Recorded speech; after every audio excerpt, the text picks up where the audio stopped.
Sobat Maestro, sesaat lagi kita akan mendengarkan program acara Renungan Hari Sabat bersama Advent Vision Media Ministry yang dibawakan oleh pendeta. Selamat mendengarkan. Yesus mau datang segera. Selamat pagi dan selamat Sabat, saudara-saudaraku yang dikasihi oleh Tuhan. Salam sejahtera buat kita semua, pendengar Maestro yang kami sangat kasihi. Bersama kami Pendeta Cucu Elia akan bersama-sama pada pagi Sabat ini untuk membaca dan merenungkan firman Tuhan, yang pada pagi ini saya beri judul Belalang dan Meterai.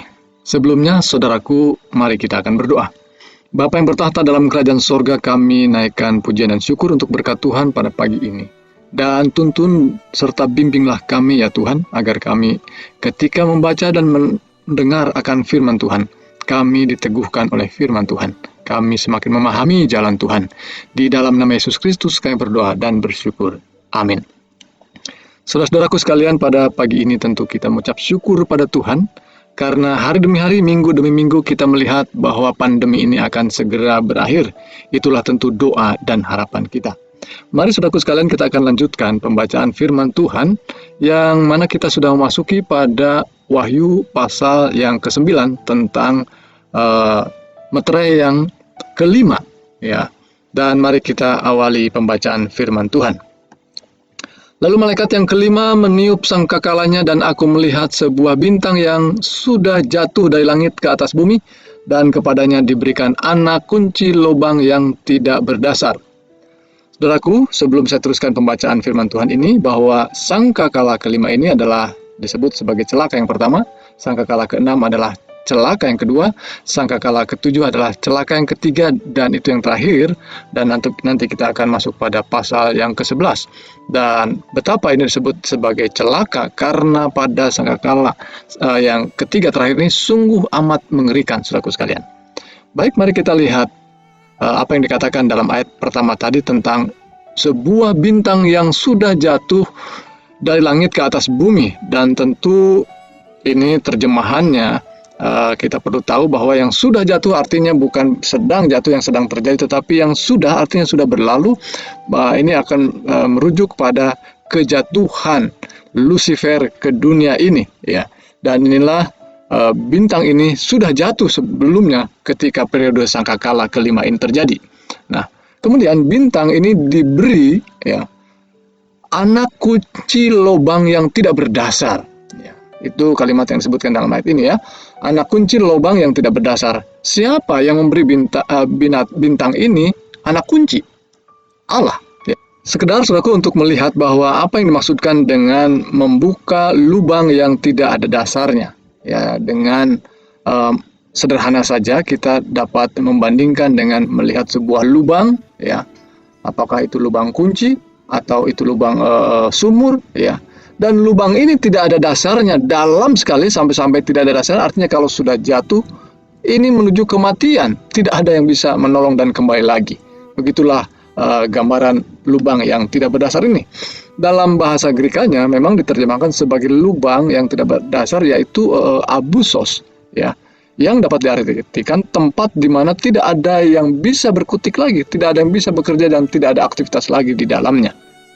Kita teruskan ayat 2. Maka dibukanyalah pintu lubang yang tidak berdasar itu, lalu asap keluar dari lubang itu bagaikan asap tanur besar, sehingga matahari dan angkasa menjadi gelap karena asap lubang itu. Saudaraku, setelah pintu lubang jurang maut itu dibuka, maka keluar asap dari lubang itu, dan apa yang terjadi? Menyebar dengan cepat, itu maksud daripada asap ini, ya. Dan asap ini keluar dari mana? Dari lubang yang tidak berdasar tadi. Dan yang penting adalah kalimat selanjutnya, bahwa asap itu begitu hebatnya bisa menutupi bukan saja matahari, tetapi juga seluruh angkasa menjadi gelap. Nah, saudaraku sekalian, tentu kita sudah belajar sebelumnya makna atau tafsiran matahari, bulan, benda-benda langit. Dan ketika tertutupi, sebetulnya inilah Kristus yang tertutupi dan kebenaran firman Allah tertutupi, sehingga ajaran sesatlah yang menyerang, ajaran sesatlah yang menutupi, dan orang-orang di dalamnya, manusia yang berada di sekitarnya, tertutupi oleh ajaran-ajaran sesat. Kebenaran Kristus dan Kristus itu sendiri tidak tampak, tidak terlihat dalam kehidupan umat-umat Allah yang katanya mengaku umat Allah dan pengikut Kristus, tetapi Kristus sendiri tidak terlihat, tidak nampak. Ayat yang ketiga, dan dari asap itu berkeluaranlah belalang ke atas bumi, dan kepada mereka diberikan kuasa sama seperti kuasa kalajengking di bumi. Wah, ini belalang yang luar biasa ya. Namanya belalang, mudah saja mungkin ditepuk saja mati. Tetapi ini belalang ini diberi kuasa seperti kalajengking. Wah, hebat kelihatannya. Ya, dalam bahasa Inggris bisa kita temukan kata belalang itu bisa grasshopper atau locust ya. Dan pada kalimat ini atau kata ini yang kita gunakan adalah locust, yaitu belalang pelahap ya, yang ketika dia hadir memakan habis semua tanaman sehabis-habisnya, saudaraku. Dan kita menemukan ya kalimat ini atau kata ini, locust atau belalang ini, ketika malapetaka yang terjadi atau tulah yang pernah terjadi pada 10 tulah di Mesir ya.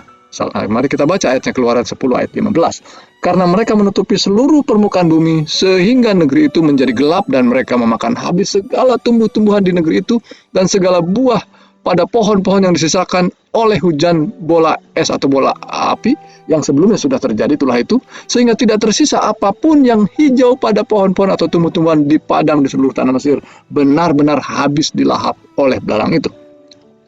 Saudaraku, belalang-belalang ini dikatakan mempunyai kuasa sama seperti kuasa kalajengking, di mana kuasa seekor kalajengking biasanya tentunya kita tahu bukan dari mulutnya, walaupun mulutnya juga menggigit, tapi dari ekornya, saudaraku ya, dari ekornya. Dan kalau berbicara dengan kalajengking dan ekornya yang membawa bisa dengan sengatan yang luar biasa, kita bisa menemukan dalam Yesaya pasal 9 ayat 14 dan 15 ya, kita temukan bahwa disebutkan siapa sesungguhnya ekor itu.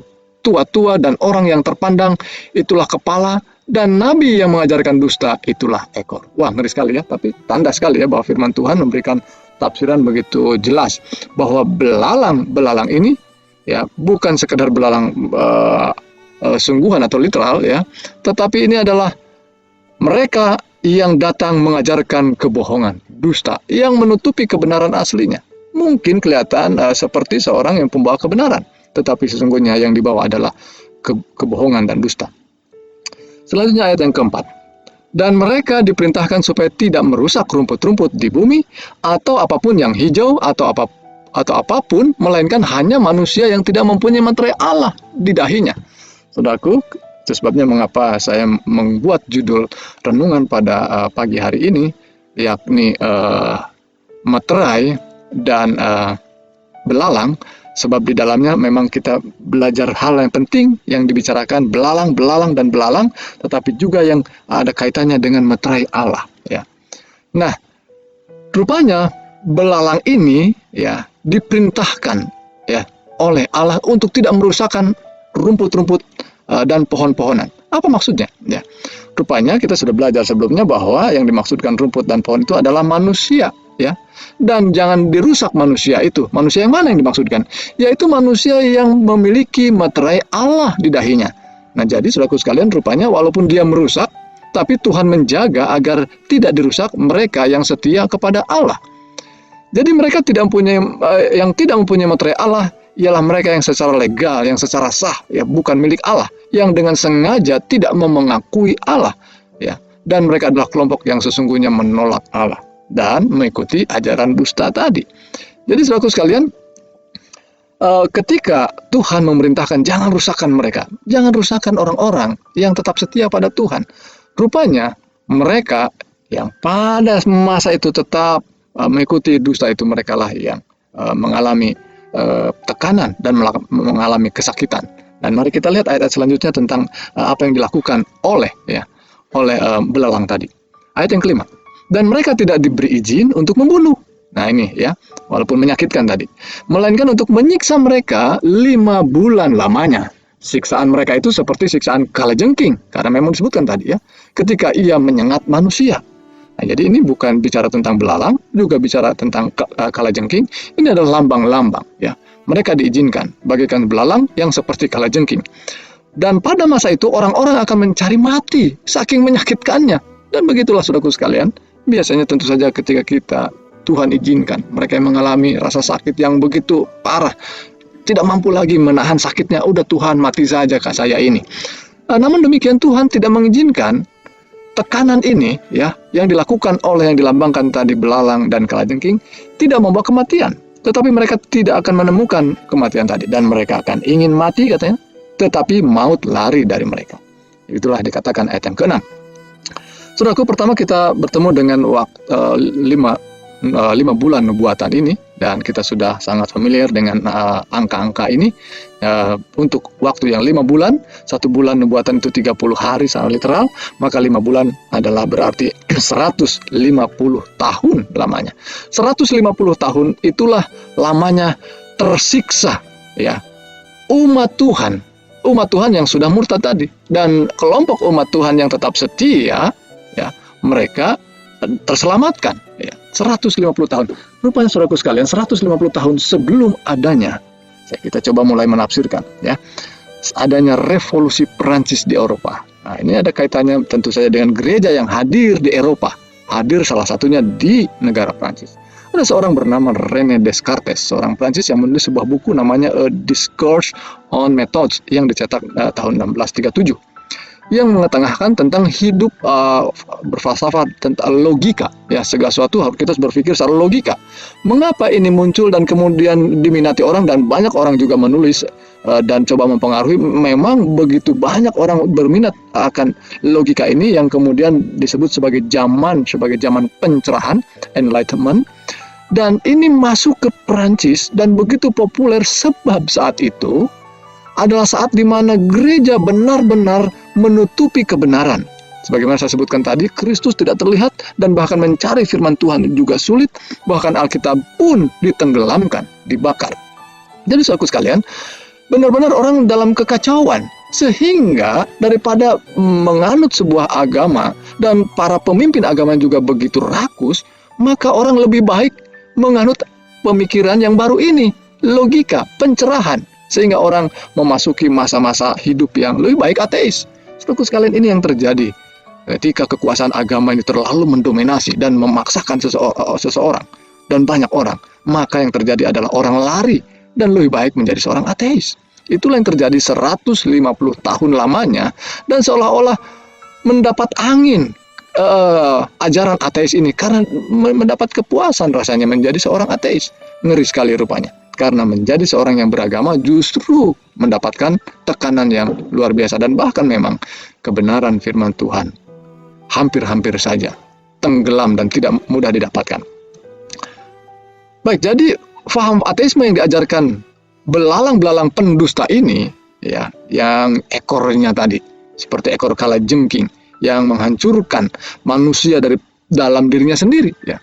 Mereka memang tidak membunuh secara langsung, tetapi secara tidak langsung mereka menimbulkan kerusakan akhlak yang sangat serius ya. Ayat yang ke-7. Dan bentuk belalang-belalang itu seperti kuda yang disiapkan untuk peperangan, dan di atas kepala mereka ada sesuatu yang menyerupai mahkota emas, dan muka mereka sama seperti muka laki-laki. Mereka, ayat 8, punya rambut seperti rambut perempuan, dan gigi mereka seperti gigi singa. Dan mereka punya baju zirah seperti baju zirah dari besi, dan bunyi sayap mereka bagaikan bunyi kereta-kereta kuda dengan banyak kuda yang sedang lari ke medan peperangan. Mereka punya seekor seperti kalajengking, dan ada sengatnya, dan di ekor mereka. Kuasa mereka ialah untuk menyakiti manusia 5 bulan lamanya. Sekali lagi diulangi kata 5 bulan atau frase ini. Memang gerakannya cepat ya, belalang itu lompat sana lompat sini, sehingga mungkin kalau menangkap itu susah ya, kecuali mungkin menggunakan jaring. Mereka disamakan dengan kuda yang berlari dalam peperangan ya. Dan mereka, uniknya juga mereka seperti mengenakan mahkota emas. Jadi pasti ini bukan sembarang belalang ya, bukan belalang Yang dimaksudkan saat itu mahkota menandakan status, jadi mereka punya kedudukan yang tinggi. Ini penting ya, ini penting. Sehingga identitas mereka itu mulai terkuak sebenarnya. Belalang-belalang ini dikatakan punya muka seperti laki-laki, punya rambut perempuan, jadi mereka ini bukan laki-laki dan bukan perempuan. Mengapa mereka dikatakan bukan laki-laki dan bukan perempuan? Apakah mereka ini malaikat? Oh, malaikat tidak punya gender. Ya, di sini untuk pertama kalinya ada keterangan yang lebih spesifik. Belalang-belalang ini melambangkan siapa? Ya, bukan laki-laki, bukan perempuan, tapi mereka seperti. Ya. Giginya seperti gigi singa, jadi mereka punya kemampuan mencabik-cabik mangsanya. Ya, bukan macan ompong tentunya. Mereka juga punya baju zirah, siap untuk berperang. Tujuan mereka adalah berperang dan mereka mempersiapkan diri untuk itu. Mereka bukan maju asal-asalan, tapi persiapan. Tapi maju lengkap dengan baju zirahnya. Sayap mereka bagaikan bunyi kereta-kereta kuda. Begitu cepatnya kepak sayapnya mereka dan begitu banyaknya. Ya, ini mengerikan, cepat sekali berkembang. Dan memang belalang itu cepat sekali berkembang. Dan mereka makan juga banyak sekali sampai menghabiskan segala sesuatu yang kita sebutkan tadi sebagai lokus. Ya. Ayat 11. Dan mereka punya sebagai raja atas mereka malaikat lubang yang tidak berdasar. Yang namanya dalam bahasa Ibrani ialah Abaddon, tetapi dalam bahasa Yunani dia punya nama Apollyon. Saudaraku sekalian, sederhana sekali ya untuk memahami hal ini. Walaupun mungkin ada hal-hal yang mungkin ditumpang tindih dan berbelit, namun saudaraku sekalian, kalau dikatakan dalam ayat ini, dan mereka punya raja, rajanya itu yaitu malaikat lubang yang tidak berdasar tadi, dan itu adalah iblis, itulah Lucifer sendiri yang namanya dalam bahasa Ibrani Abaddon atau Apollyon. Dalam bahasa Yunani itu merujuk pada penghancur, dalam bahasa terjemahannya destroyer ya. Jadi saudaraku sekalian, ini adalah kenyataan bahwa setan itu, iblis dan Lucifer memang penghancur, sekalipun mungkin memberi iming-iming ya dalam berbagai rayuan kepada manusia, seringkali mungkin menawarkan ini dan itu, tetapi sesungguhnya dia adalah penghancur, mau mengajak bersama-sama dalam kematiannya dihancurkan. Pertanyaannya saudaraku sekalian, seringkali ditanyakan tentu oleh banyak orang, para pembaca dan pelajar Alkitab. Apa itu? Pertanyaan, siapa kalau begitu? Ya, belalang-belalang ini. Jadi belalang ini adalah punya kuasa seperti kalajengking tadi, ya, dan menebarkan ajaran dusta ateisme yang sudah kita bahas barusan, dan menyengat manusia selama 5 bulan, ya, yang 150 tahun tadi, dengan faham yang penting tidak ada Allah, hanyalah logika, dan itu menyerang orang-orang yang tidak mempunyai meterai Allah. Ini ciri-cirinya ya, sebagaimana digambarkan ayat-ayat tadi. Dan gerakannya seperti kuda, pakai mahkota, tidak punya gender, gigi seperti singa, pakai baju zirah, siap berperang, dan rajanya adalah Lucifer. Saudaraku sekalian, siapa sesungguhnya? Mungkin kita tidak boleh menebak-nebak, tetapi kita perlu mengetahui, memahami, agar ketika kekuasaan ini muncul kembali, ya, kita sangat waspada tentunya. Dan saudaraku sekalian, kita perlu melihat dan kita perlu waspada dalam hal ini. Saya ingin sebutkan bahwa ada satu kelompok para penafsir Alkitab merujuk pada kekuasaan yang muncul menyerang kuasa gereja. Nah, itu adalah kekuasaan kerajaan Turki yang saat itu begitu bertumbuh dengan cepat dan bahkan terjadi perang yang disebut dengan perang salib. Turki Ottoman mungkin beberapa kali menang dalam perang itu, dan itu mengakibatkan kehancuran ya dari kekuasaan kepausan gereja yang saat itu menjadi sebuah gereja satu-satunya di awal daripada kekuasaan ini berjaya ya. Nah, saudaraku sekalian, mungkin kalau ini kita tafsirkan, setiap orang boleh menafsirkan seperti apa saja tentunya. Tetapi ada sesuatu yang juga kita perlu lihat, bahwa info-info atau penjelasan daripada ayat-ayat ini, seperti saya sudah gambarkan, sudah ringkaskan tadi, bahwa faham ateisme, dia adalah menyerang mereka yang tidak mempunyai meterai Allah, dan gerakannya seperti kuda, dan mereka berkuasa selama 5 bulan atau 150 tahun, maka ciri-ciri ini jauh lebih mendekati pada kekuasaan yang muncul, yang menggelombang ya secara cepat untuk menyerang gereja, yang mana gereja itu sudah sangat carut-marut dalam hal ajarannya, tetapi mereka memiliki kekuasaan yang luar biasa dan harta benda yang luar biasa banyak. Jadi gereja bukan gereja yang miskin karena mereka lebih banyak mencari keuntungan dari umat. Saudaraku, ketika kita berbicara tentang gereja pada masa yang lalu, seorang pun tidak boleh kecewa ataupun mungkin sakit hati. Kita sedang berbicara tentang sejarah masa yang lalu. Kita berbicara tentang kita sendiri pada yang masa lalu dan kita tidak perlu malu. Justru kita perlu membangun pemikiran ini supaya kita waspada, jangan terjerumus pada lubang yang sama. Dan itulah gereja pada masa yang lalu, ya. Dan tentu saja pada masa itu, ya, revolusi Prancis muncul, ya, dan mengakibatkan kekuasaan kepausan selama 1000 tahun lebih itu menggelapkan Kristus. Dan revolusi Prancis muncul karena kekuasaan kepausan terlalu menguasai saat itu. Ya, ini bicara sejarah. Dan memang matahari kebenaran, bulan, bintang yang menampilkan kebenaran itu tertutupi pada masa yang begitu lama, 1260 tahun. Tetapi ketika revolusi Prancis muncul yang mengatasnamakan ajaran logika dan ateis, seolah-olah mendapatkan panggung, ya, seolah-olah bisa mengapung, seolah-olah orang sedang mau tenggelam, mendapatkan satu bongkah kayu yang bisa membuat mereka terapung, begitu ya. Itulah ateisme pada zaman itu. Namun tidak berlangsung lama, 150 tahun. Memang lama, tapi sebenarnya tidak terlalu lama dibandingkan dengan zaman kekuasaan gereja 1260 tahun yang menguasai begitu hebatnya. Sehingga banyak orang dari berbagai bidang ilmu, pengetahuan, dan lain sebagainya mereka tidak berkembang karena mereka tertekan oleh kekuasaan gereja. Baik, saudaraku sekalian, itulah yang saya coba bisa gambarkan tentang siapa sesungguhnya adalah revolusi Prancis. Nah, saudaraku sekalian, saya menambahkan sebuah kutipan penting bahwa ada seorang penulis yang sangat produktif, ya, namanya Ellen White. Di dalam The Great Controversy atau dalam buku Kemenahir dalam bahasa Indonesia dikatakan kemudian tibalah hari-hari itu, halaman 284.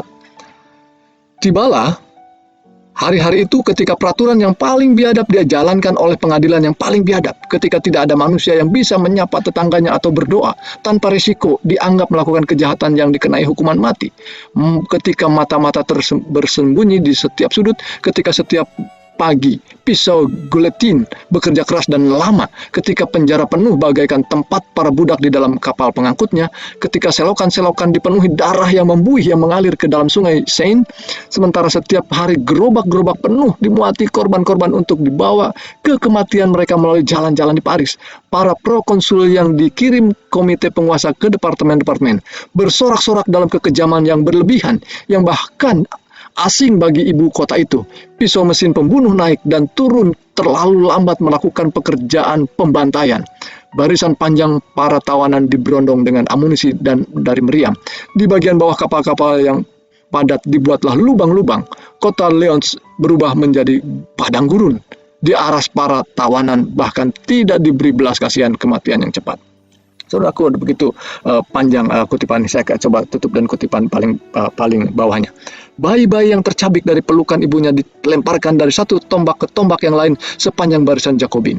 Ini, saudaraku, ditulis dalam sebuah sejarah, The History of the French Revolution. Dalam kurun waktu 10 tahun yang pendek saja, sejumlah besar manusia binasa, saudaraku sekalian. Ini adalah sejarah yang seorang penulis sejarah tidak mungkin melewatkannya, karena ini sejarah yang begitu hebat. Maka saya mengatakan revolusi Prancis adalah kengerian yang merupakan gambaran daripada wujud yang dinubuatkan celaka yang pertama ini dalam Wahyu pasal 9. Namun saudaraku sekalian, pertanyaan pelajaran apa yang kita dapatkan dari hal ini? Ada hal yang penting, saudaraku sekalian. Pelajaran yang penting daripada nubuatan yang sudah tergenapi ini, dan saya coba meringkaskannya, adalah bahwa adalah hal yang kita butuhkan dalam menghadapi situasi-situasi yang sangat genting.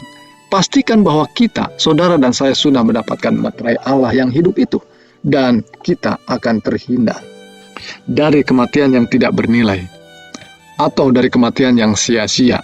Sekiranya saudaraku sekalian kita sudah dimateraikan oleh Allah, dimateraikan oleh Roh Kudus, kapanpun kita tetap sedia untuk mati dan beroleh kepastian pengharapan bangkit dalam hidup yang kekal. Saudaraku, mari kita tutup dengan doa. Bapa yang bertahta dalam kerajaan surga, kami ucap syukur untuk berkat pertolongan dan tuntunan Roh Kudus sehingga kami boleh membaca dan mendengarkan firman Tuhan. biarlah pekabaran singkat ini menolong kami untuk memahami jalan Tuhan, dan kami semakin dituntun untuk berada di dalam jalan Tuhan, dan kami dikuasai oleh Roh Kudus, sehingga kami sungguh-sungguh dimeterai oleh Roh Kudus. Tuhan berkati sepanjang hari ini, sepanjang Sabat ini kami boleh berbakti beribadah kepadamu. Di dalam nama Yesus Kristus kami berdoa dan mengucap syukur. Amin.